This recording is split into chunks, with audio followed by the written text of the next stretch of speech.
In Germany, Interpol detective Louis watches his partner Thomas meet with a mysterious informant that promises to have juicy information on the IBBC, the International Bank of Business and Credit. He still needs time to sort things though, so Thomas makes him swear he'll bring actual physical proof of his intel for their next meeting before he leaves. On his way out, he calls Assistant District Attorney Eleanor to tell him the little information he knows, and when's about to cross the street, he suddenly grabs his arm, throws up, and falls unconscious to the ground. As soon as Louis notices this, he runs toward Thomas to check on him, but he ends up being hit by a car and falls unconscious as well. Louis wakes up later at the hospital in good health, but Thomas is dead. When he identifies the body at the morgue, the doctor explains it was a heart attack, but Louis doesn't believe it and double-checks the body. This allows him to fight a tiny syringe scar on Thomas' neck, thus Louis asks to call the police for a proper autopsy since this smells like murder. Meanwhile, in the district attorney's office in New York, Eleanor is trying to convince his coworkers that this contact Thomas made may be the breakthrough they needed, but she's met with skepticism because if the investigation continues, it'll probably crash against the red tape. Their conversation is interrupted by a call from Louis, informing them of Thomas' death, so Eleanor has to fly to Berlin immediately. Sometime later, Eleanor and Louis are meeting with the federal police. They explain there are indicators pointing at hydrocyanic poisoning, but the police think it's circumstantial evidence and point out that the tests were negative for poisons. Therefore, they can't see a reason why they should believe this could be murder. Eleanor and Louis have no choice but to confess that they've been investigating the IBBC for 2 years since they received correlated intelligence indicating that this bank has become the choice for things like money laundering, terrorism, and arms trading. The informant Thomas met, who they still don't know the identity of, may have also died or disappeared because they haven't been able to contact him for 12 hours. The cops aren't happy they weren't told about any of this before and explain that without better evidence than random theories, pursuing the IBBC won't happen in Germany. They also remind Louis to be careful with his actions because of his history. On their way back to the hotel, Eleanor wants to know what Louis did in the past for a warning like that, but Louis refuses to explain. Meanwhile, in a museum in Berlin, IBBC executive Wexler meets with the consultant to bring some big news. Italian prime ministerial candidate and arms manufacturer Calvini has canceled his deal with the bank, so the consultant must take care of him. Sometime later, Louis is checking the news and discovers that IBBC's senior vice president of acquisitions Clement has died in a mysterious road accident. The next morning in the Interpol headquarters in France, Louis' superior Victor finds him early in the office surrounded by research. Louis is sure Clement was Thomas' informant and he was killed for snitching because the times on Gendarmerie's accident report don't match the statement given by Jonas, the IBBC chairman. Louis wants to go to Luxembourg to talk to Jonas and catch him with a lie, but Victor refuses, reminding Louis he isn't a cop anymore. Louis changes his mind by pointing out how the IBBC is constantly being blocked by the complexities of international law and gets to travel to the IBBC offices, where he sees Jonas with Wexler yet gets ignored by them. Instead, Louis is received by White, the bank's legal counsel, and the commissioner of the Gendarmerie. Louis is angry that he can't meet with Jonas as he was promised, but he explains the reason for his visit anyway, pointing out the difference in times between the report and Jonas' statement. The commissioner grabs the report and immediately tells him it was simply a typing mistake from his employees. Louis has no choice but to leave without a fight, and on his way out, he gets a call from Eleanor telling him that the full tox analysis they ran on Thomas' body is inconclusive. The levels of cyanide in his blood aren't high enough to count as poisoning. This leaves Louis so paranoid that when someone accidentally bumps into him, he turns around and grabs the person rather violently, thinking they were trying to poison him as well. But it was just a random client of the bank. Later in the evening, Eleanor keeps calling Clement's wife to see if she knows anything. The poor woman doesn't want to be bothered anymore, but Eleanor points out her husband was probably killed and wasn't in an accident, so she gives her a phone number in case she remembers anything. Seconds later, Eleanor receives a message from Clement's wife saying she had no idea her husband was meeting with Interpol, but when it comes to the matter of illegal weapons, he was in contact with Calvini. Meanwhile, Louis shows up at Victor's house to tell him how the bank paid off the Gendarmerie to change the report. Victor wants Louis to come inside, but Louis grabs Victor's phone and destroys it, finding a hidden bug inside. Victor agrees to walk his dog to have a cover while they talk outside, and Louis explains he found bugs in his place too, same for Eleanor. Victor wants to alert their superiors about this, but Louis stops him, explaining that if they set off alarms they'll lose the opportunity to catch these guys in secret. Louis shows him a picture of Clement standing with Calvini and explains what Eleanor has found out so far, thus Victor gives him permission to travel to Milan. In the meantime, a mysterious sniper is shooting a special bullet that he puts in a box and sends to Italy, where it is picked up by police captain Barilla. A few days later, Louis and Eleanor arrive in Milan and meet Inspector Cerruti, who is in charge of overseeing Calvini's latest political rally. While waiting to be received, Eleanor points out she can tell Louis isn't eating or sleeping well and reminds him to take better care of himself because she can't have him crashing like he did 2 years ago. Eleanor knows this because she finally called the yard and discovered Louis left after he tried to investigate the IBBC there. His witness had been a joke, the case fell apart, and an angry Louis snapped and attacked an assistant commissioner. Louis points out the official version isn't true. His witness had been solid, but suddenly his AC forced him to cut him loose, and 3 days later, the witness and his family all died in a car crash. When Louis and Eleanor finally get to meet Calviny, they're reminded that this conversation is all off the record. Calviny explains that Jonas is trying to make the IBBC the exclusive broker of Chinese small arms to the Third World, and the missile deal they were trying to get out of Calviny is the gateway transaction. Louis isn't sure how much profit the bank is getting out of this, so Calviny has to explain this isn't about profit, it's about control. They don't want to control the conflict, they want to control the debt the conflict creates. That's the essence of the banking industry. You control the debt, you control everything, including the nations themselves. During the rally, a young sniper hides in a hotel across the street, and when his stopwatch hits 1 minute, he shoots at Calviny, but the shot fails.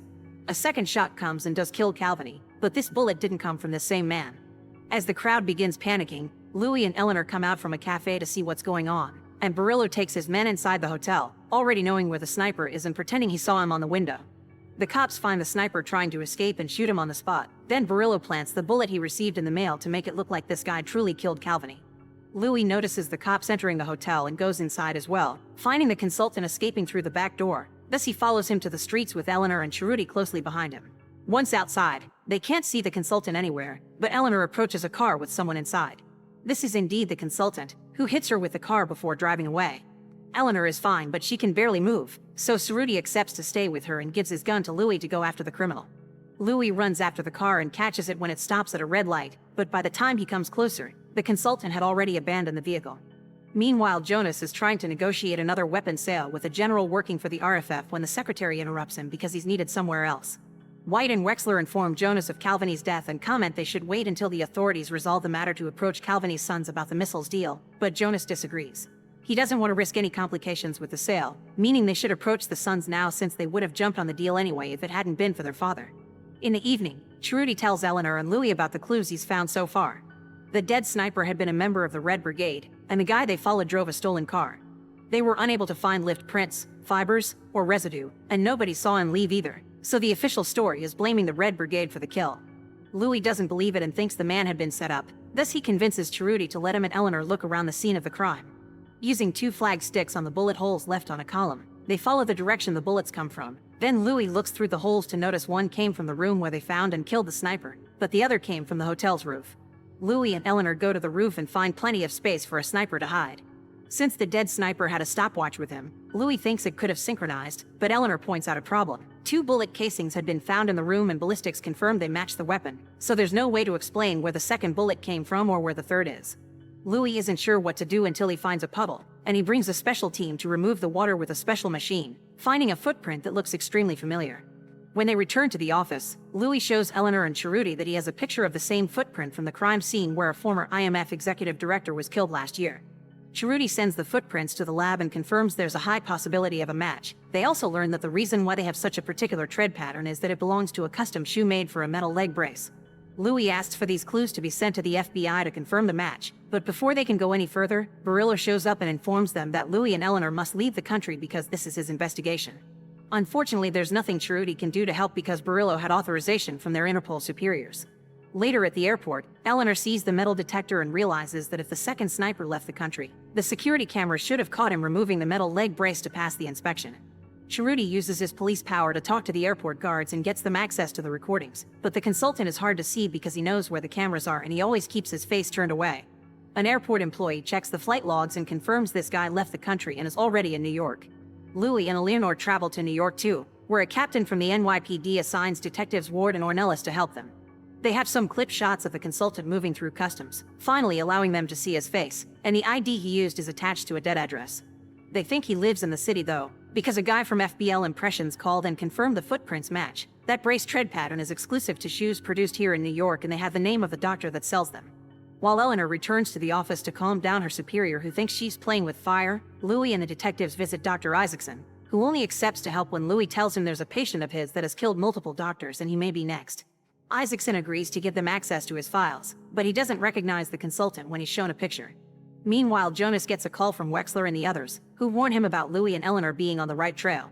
Jonas doesn't want to pause the negotiations with the Calviny brothers, so he agrees getting rid of the consultant is their best choice to get the Interpol off their backs.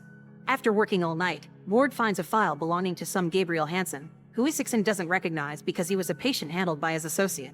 This file is very suspicious because the address is a P.O. box. He always paid cash, there are no diagnostic pictures, and the phone number belongs to a dead line. There are also the letters GT written next to each visit log, and Isaacson explains it means they called a Go taxi for the guy because they had a kickback account with the company. They send all these leads to the police station and get an address in return. On their way to check it out, Louis calls Eleanor to tell her about the lead. Eleanor asks him to hurry because her superior has threatened with closing the case soon if they don't find anything.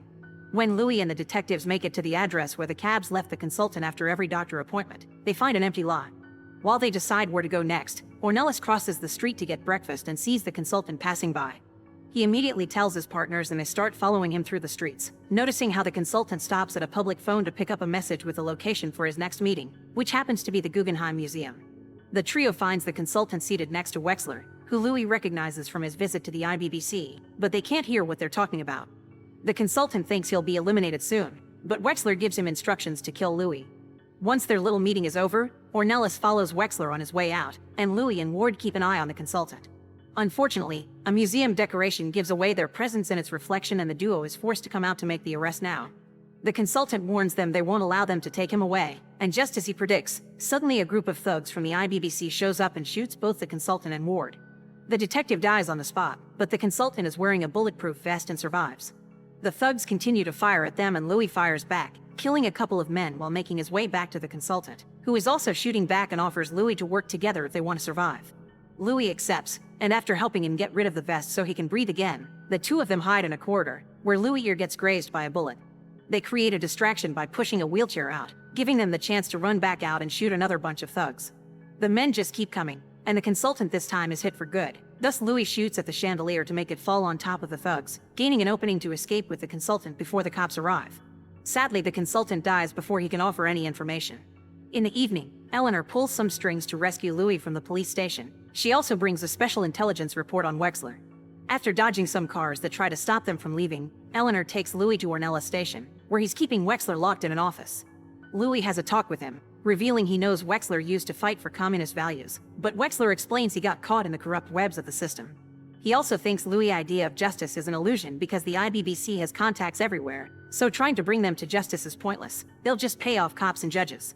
The only way to truly stop them is to work outside the law.